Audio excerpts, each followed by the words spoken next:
mademoiselle, monsieur, bienvenue à Métro News. Voici les principaux titres qui seront développés aujourd'hui.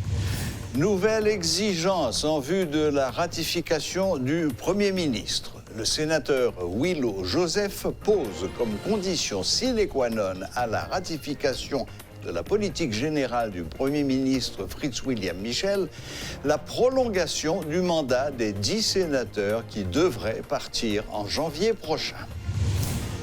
Le bras de fer entre la maison Henri Deschamps et le ministère de l'Éducation nationale continue. Les responsables de la maison d'édition maintiennent leur position. Ils n'ont pas encore signé de contrat avec l'État haïtien autour de la subvention des manuels scolaires. La situation reste toujours chaotique dans les stations de service. S'approvisionner en carburant demeure un exercice difficile. L'absence de discipline paralyse la vente des produits pétroliers dans certaines stations d'essence.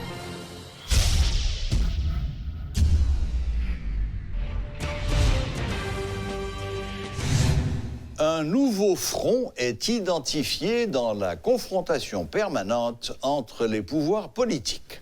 Le sénateur Willow Joseph exige la prorogation du mandat des 10 sénateurs comme condition sine qua non de ratification de la politique générale du Premier ministre Fritz William Michel. Le mandat de 10 sénateurs arrivera à terme en janvier 2020 selon les prescrits de la loi électorale.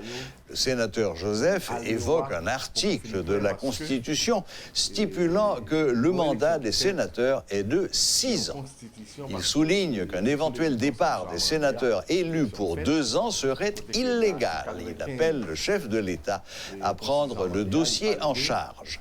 À la fin de 2018, le président Jovenel Moïse avait, dans le cadre d'un accord politique, approuvé une prorogation du mandat d'un tiers du Sénat. Le sénateur Joseph n'est visiblement pas pressé pour la séance de ratification de la politique générale du Premier ministre. Il a tenté d'infirmer le quorum lors d'une séance plénière le 4 septembre dernier, consacrée à la formation de la commission spéciale chargée d'analyser les dossiers, les pièces du Premier ministre nommé et des membres du gouvernement. Pour le sénateur Joseph, il n'y avait plus de quorum pour former la commission. Toutefois, le président du Sénat, Karl Murat-Cantave, relève que l'arrivée d'un autre sénateur avait permis de conserver le fragile quorum après le départ de M. Joseph. Chaque sénateur s'évertue à défendre ses intérêts, a fait valoir le sénateur Willow Joseph. Les négociations sur l'avenir des sénateurs en fin de mandat pourrait s'imposer comme le nouvel axe de négociation politique au Sénat. La commission spéciale a débuté ses travaux ce jeudi 5 septembre sous la présidence du sénateur Ronald Larèche. L'ancien ministre de l'Éducation nationale, Nesmi Maniga, déplore le grand nombre de ministères dans le cabinet du Premier ministre Fritz William Michel. Selon lui, 12 ministères seraient largement suffisants dans un pays en crise comme l'est Haïti actuellement. Moi-même, pour qui ça veut dire, on ne paye pas qu'à payer employés, besoin de 18 ministres, 18 cabinets ministériels, pendant que le ministre en pile pas même capable aujourd'hui de payer arriéré qu'il a peut-être certains depuis 6 mois, depuis 3 mois, ainsi de suite. Nous avons une situation ministère. L'idéal, c'est-à-dire ça? On fait plusieurs propositions déjà qui disent que aujourd'hui, on paye seulement 2 milliards de dollars comme budget, donc pas même dépenser tout. Et 2 milliards, ça m'a dit, collègue moi qui ministre République dominicaine, il y a un budget seulement pour ministère enseignement fondamental la Cali qui dépasse 3 milliards, seulement au ministère. Nous-mêmes, pour tout ministère, ça peine si nous avons 2 milliards. Je ne sais pas quoi être capable, je vous dis. Moi-même, si je suis dans une situation pour nous décider, je suis président de la République, ça personnellement. Je pense que un regroupement de synergie capable de faire, recentrer les efforts, une douzaine de ministères clés. Je comprends le ça, ou plus capable d'expliquer les difficultés que le pays a gagnées et pour qui ça, dans pile l'autre secteur, ou pas capable de continuer à subventionner. Subvention DH. Subvention gaz, il faut payer à décider aujourd'hui, effectivement. Qui groupe la subventionner dans le gaz là? Peut-être, moi-même, je me dis publiquement, nous ne pouvons pas subventionner 11 millions de monde avec gaz, mais il y a des gens qui ont besoin de subvention. Mais peut-être qu'il y a l'autre qui n'a pas besoin de subvention. Quel système nous allons mettre en place pour que la subvention arrive à joindre? Donc là, on a une subvention ciblée. Subvention ciblée. 12. Convenable ou idéal?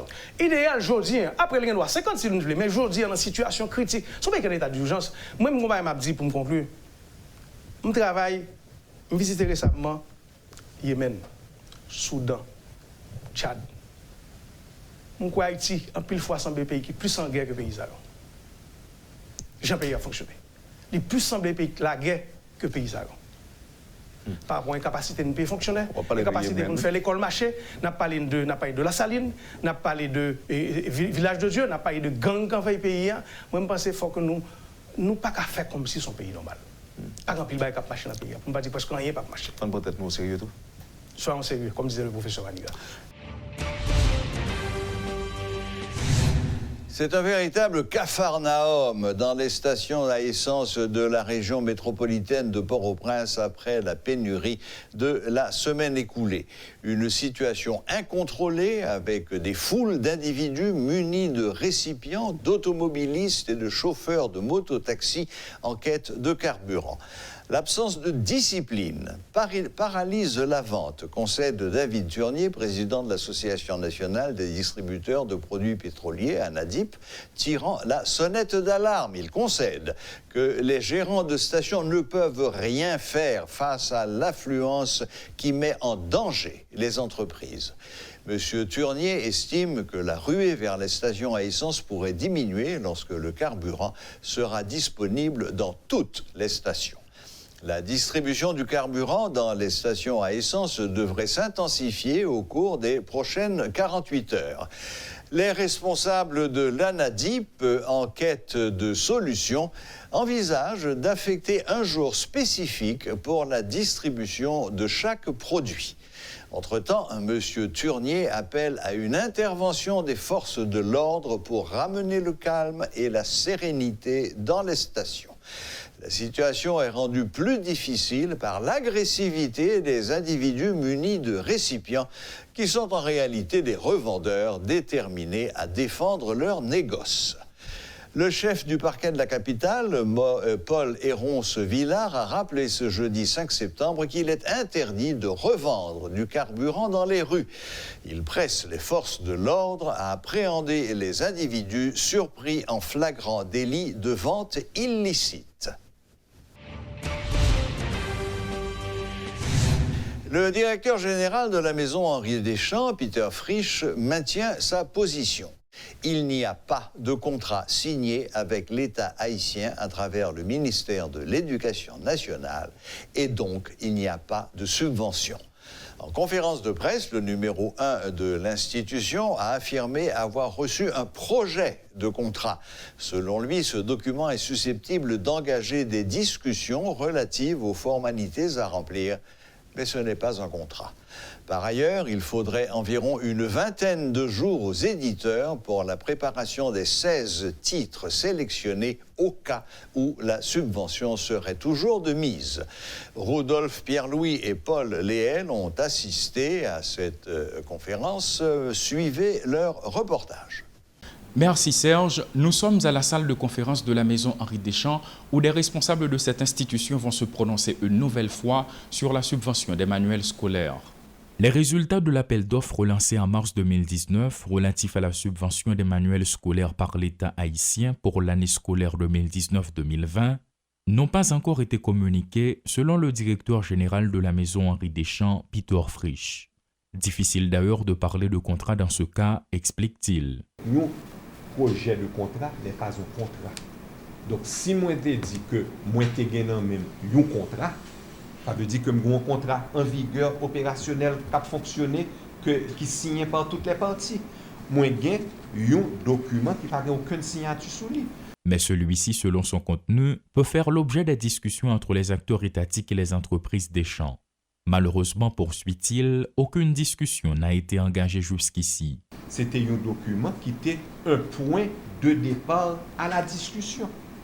Et la discussion a été faite tout de suite. Dès que nous avons écrit, même pas des personnes en face moi qui voulaient rentrer dans une discussion. Donc, comme on dit, je ne vais pas parler à des murs, je ne vais pas parler dans le vent.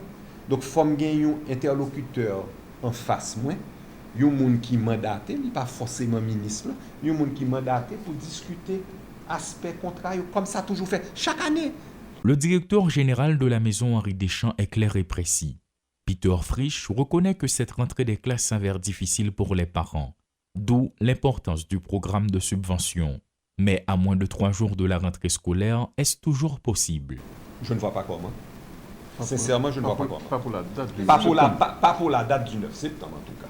Par ailleurs, si toutes les formalités sont remplies conformément à la loi, combien de temps faudra-t-il aux éditeurs pour que les manuels scolaires soient prêts?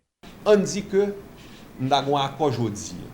20 jours après que nous recevons contrat valide avec lettre de notification de marché et versement du paiement de l'avance de démarrage conformément à sa contrat a dit.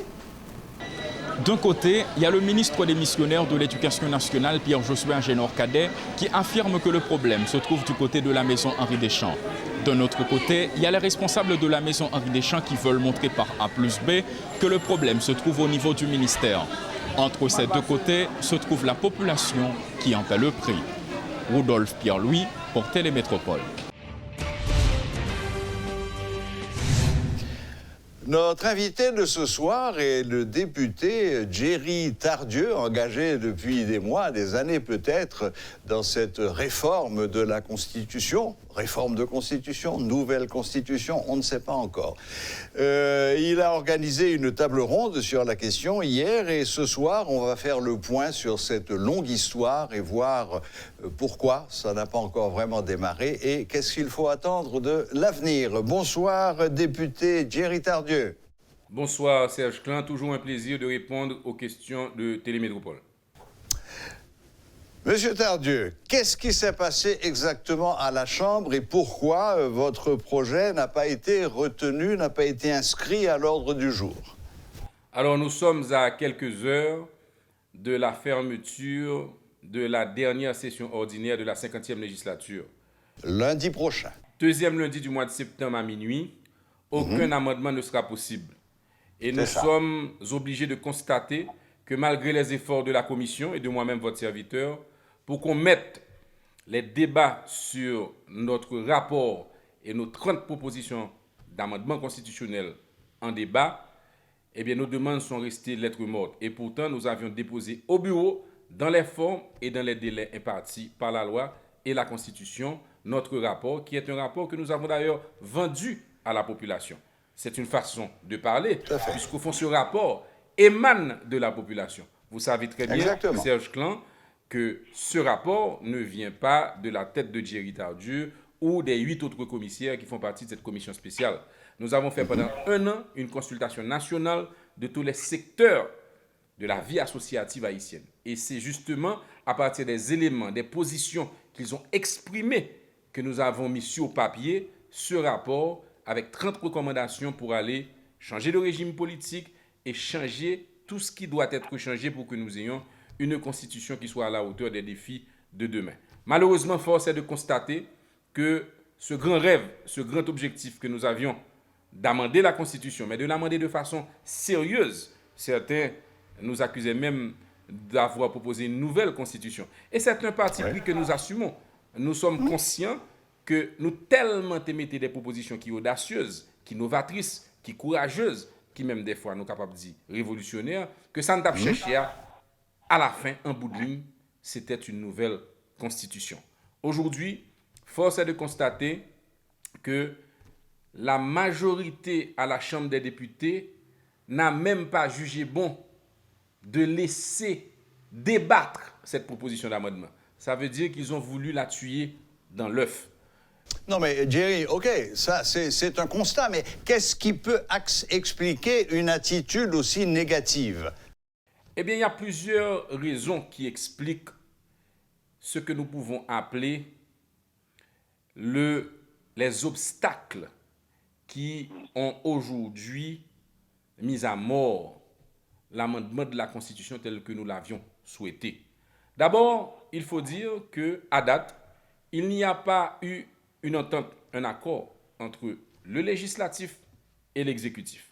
La commission que je préside était ouverte pour écouter ce qu'avait à dire l'exécutif, le président de la République et surtout son conseiller spécial en la matière, M. Guichard Doré, avec lesquels j'ai eu une conversation de quelques minutes amicale, mais qui n'a jamais dépassé ce stade de civilité entre deux hommes d'État qui se parlent. Jamais nous n'avons reçu une invitation pour nous asseoir et envisager ensemble la question d'amendement. Ça, c'est une première raison. Du côté de l'exécutif, ils ont refusé notre main tendue car publiquement, j'avais toujours exprimé mon accord à travailler avec l'exécutif au-delà des différences et des divergences publiques et connues avec le chef de l'État. J'étais prêt à travailler ainsi que les autres membres de la commission.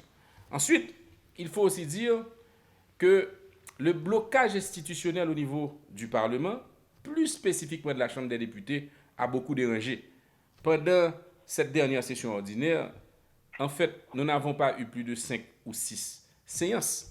Et de 5 ou 6 séances, c'était des séances théâtrales avec beaucoup, je dirais, de tumulte, de problèmes, de tensions politiques. C'était une séance d'interpellation du Premier ministre. L'autre était une séance de ratification, je dirais, houleuse.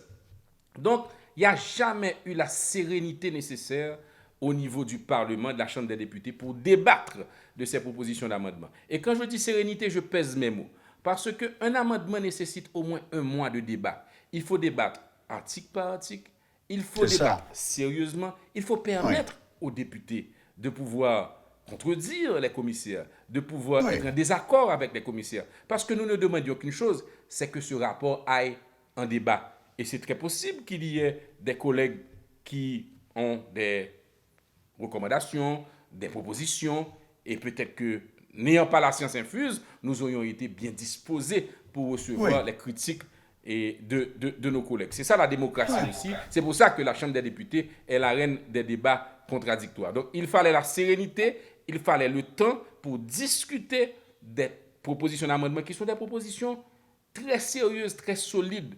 Et il fallait le faire en français et en créole. Donc tout ça nécessitait du temps, de l'énergie, une préparation et une volonté politique. Et je vais conclure pour dire que la volonté politique, elle n'était pas là. Parce que, disons les choses telles qu'elles sont, au-delà de ces problèmes de dysfonctionnalité du Parlement, au-delà de ces problèmes de communication entre l'exécutif et le législatif, la vérité, la seule, la vraie, c'est qu'au niveau de la conférence des présidents, la majorité supportant le président à la Chambre des députés a bloqué ces réformes. Elle les a bloquées parce qu'elle est partisane du statu quo. Parce que ces 30 propositions que nous avons faites étaient des propositions qui venaient bouleverser la donne, qui venaient rééquilibrer les pouvoirs. Nous, en tant que parlementaires, avons pris notre courage à deux mains pour faire des propositions qui réduisaient le pouvoir des parlementaires. Nous avons fait une proposition de réduire le nombre des parlementaires. Un député par arrondissement, un sénateur par département, pour réduire le budget. Pour que le Parlement soit moins lourd pour le contribuable que vous êtes, Serge Clan.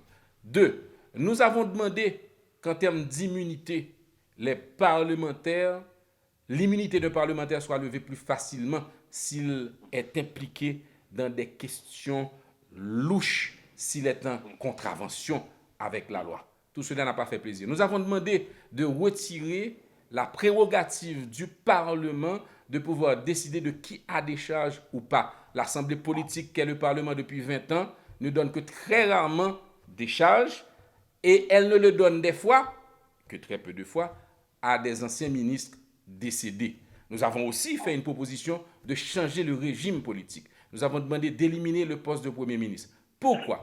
Parce que ce poste de Premier ministre est un objet de marchandage. On le vit aujourd'hui.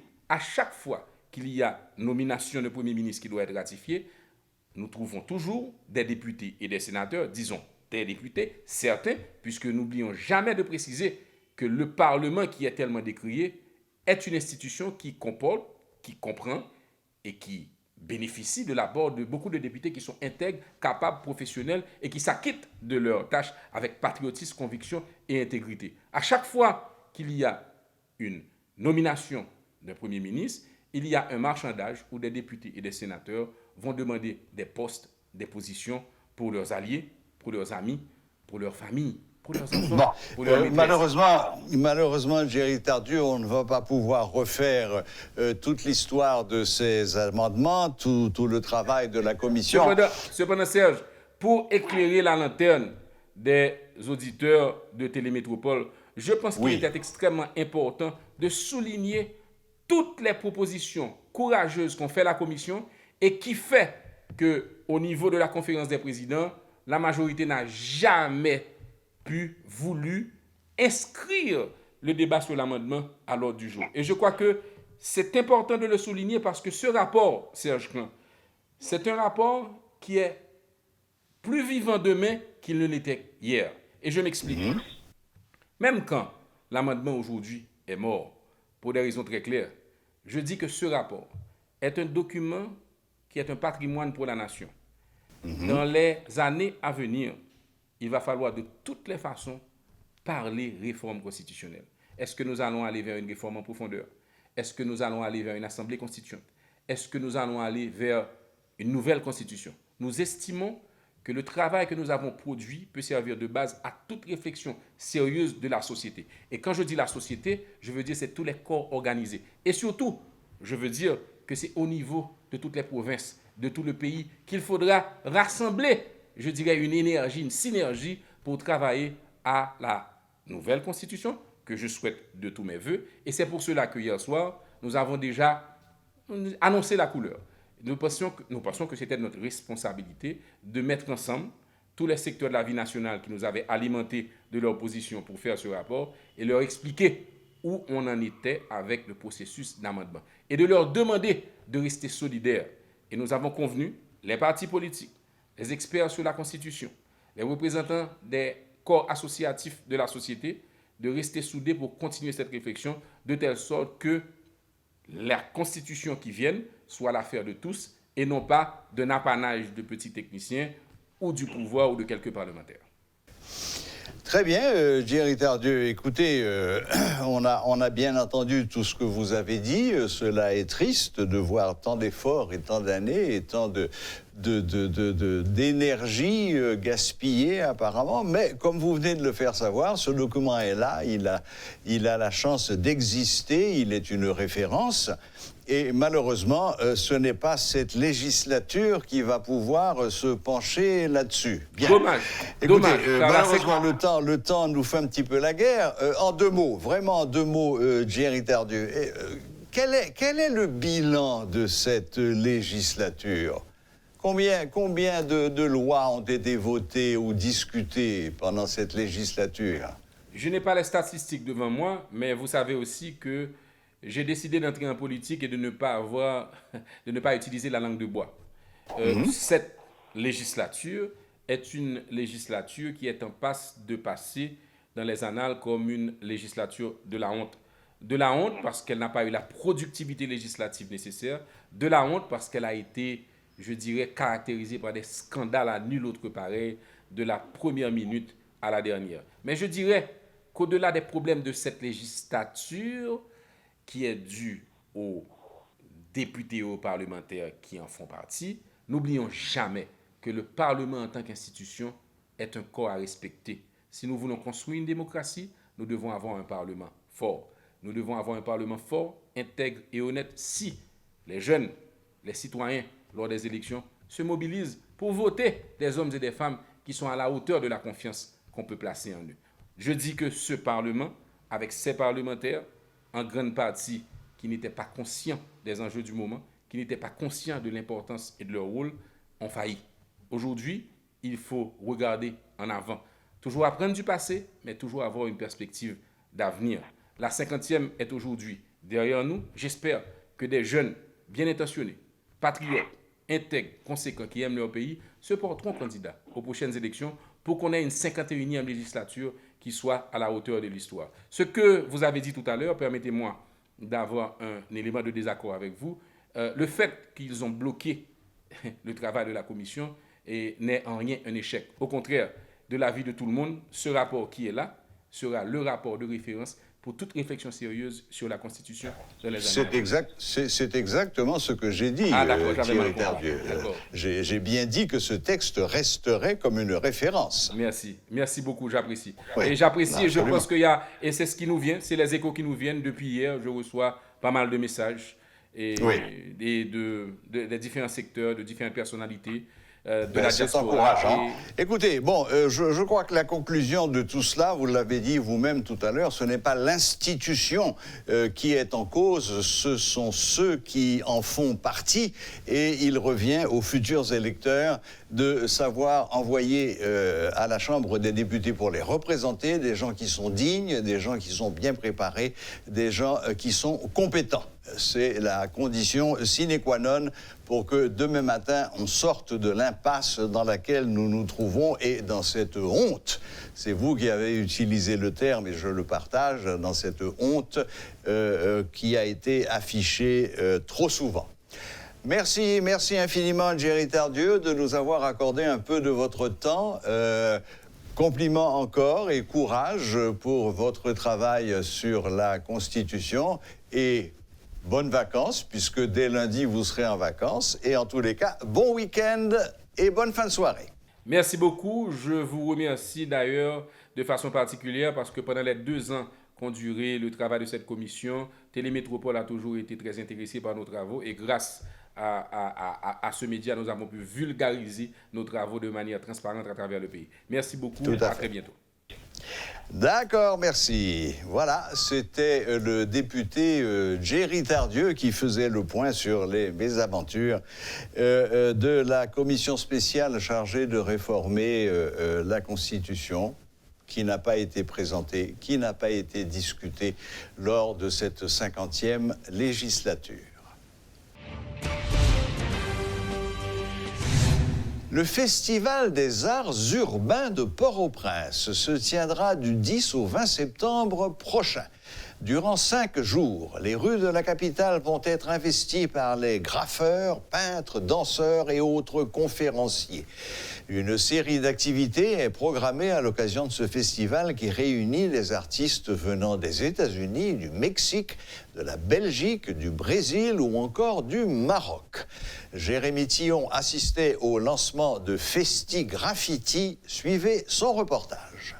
Le Festival des Arts Urbains s'apprête à reprendre le contrôle artistique des rues de la capitale. Festi Graffiti souffle les bougies de sa 4e édition avec des nouveautés au programme.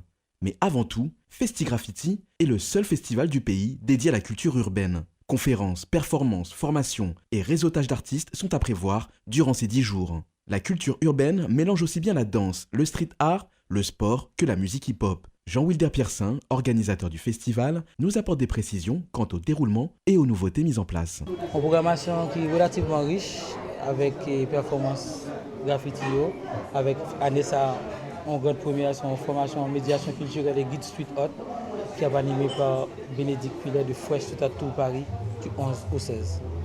Parce que je dis à nous venons un pile de graffiti qui a fait dans le pays, il y a des fresques qui sont sortis de murs. Nous pensons qu'il faut une économie pour créer autour de la SA, former des jeunes. Pour une trentaine qui est vraiment intéressée, nous avons lancé l'inscription en ligne, au moins 50 personnes d'inscrits. Et la programmation a dit, à partir du 10, ça a commencé dans quelques zones, Willamar, UM, Avenue N, Boursan. Et puis, conférence le 17, tout à tout féminin avec Sarah Bender des États-Unis, Zabou de la France. Et puis, en soirée danse urbaine le 11 dans l'Institut français avec des danseurs breakdance. Festi Graffiti, c'est un peu la messe des graffeurs haïtiens. Le seul événement annuel où ils peuvent se rencontrer, échanger des idées et découvrir de nouvelles techniques.